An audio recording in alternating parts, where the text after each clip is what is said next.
السلام علیکم ناظرین، میدان عرفات میں آخری نبی رحمت محمد صلی اللہ علیہ وآلہ وسلم نے 9 ذی الحجہ 10 ہجری 7 مارچ 632 عیسوی کو آخری خطبہ حج دیا تھا۔ آئیے اس خطبے کے اہم نکات کو دہرائیں، کیونکہ ہمارے نبی صلی اللہ علیہ وآلہ وسلم نے کہا تھا میری ان باتوں کو دوسروں تک پہنچائیں، اور یہ ممکن ہے کہ بعد والے میری بات کو پہلے والوں سے زیادہ بہتر سمجھیں اور عمل کر سکیں۔ نبی کریم صلی اللہ علیہ وآلہ وسلم نے فرمایا، اے لوگو سنو، مجھے نہیں لگتا کہ اگلے سال میں تمہارے درمیان موجود ہوں گا۔ میری باتوں کو بہت غور سے سنو اور ان باتوں کو ان لوگوں تک پہنچاؤ جو یہاں نہیں پہنچ سکے۔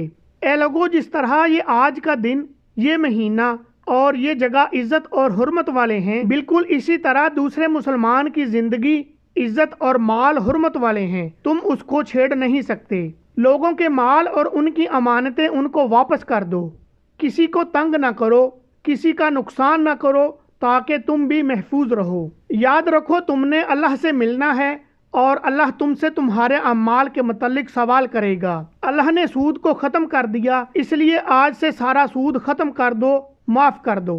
تم عورتوں پر حق رکھتے ہو اور وہ تم پر حق رکھتی ہیں۔ جب وہ اپنے حقوق پورے کر رہی ہیں تو تم بھی ان کی ساری ذمہ داریاں پوری کرو۔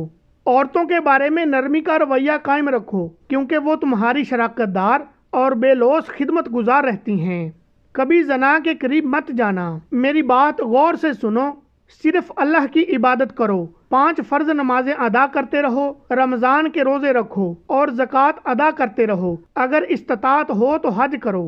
زبان کی بنیاد پر، رنگ نسل کی بنیاد پر تعصب میں مت پڑ جانا۔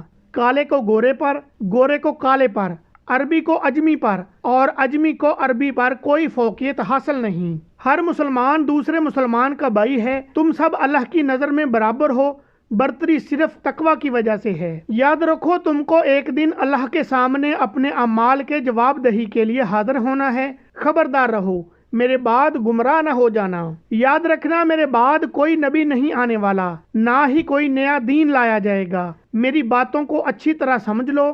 میں تمہارے لیے 2 چیزیں چھوڑ کر جا رہا ہوں، قرآن اور میری سنت۔ اگر تم نے ان کی پیروی کی تو کبھی گمراہ نہیں ہوں گے۔ سنو تم لوگ جو موجود ہو، اس بات کو اگلے لوگوں تک پہنچانا اور پھر وہ اگلے لوگوں کو پہنچائیں، اور یہ ممکن ہے کہ بعد والے میری بات کو پہلے والوں سے زیادہ بہتر سمجھیں اور عمل کر سکیں۔ پھر آپ صلی اللہ علیہ وآلہ وسلم نے آسمان کی طرف چہرہ اٹھایا اور کہا، اے اللہ، گواہ رہنا، میں نے تیرا پیغام تیرے لوگوں تک پہنچا دیا۔ سامعین کرام، اللہ ہمیں ان لوگوں میں شامل کر لے جو اس پیغام کو سنیں، پڑھیں اور اس کو آگے پھیلانے والے بنیں۔ آمین ثم آمین۔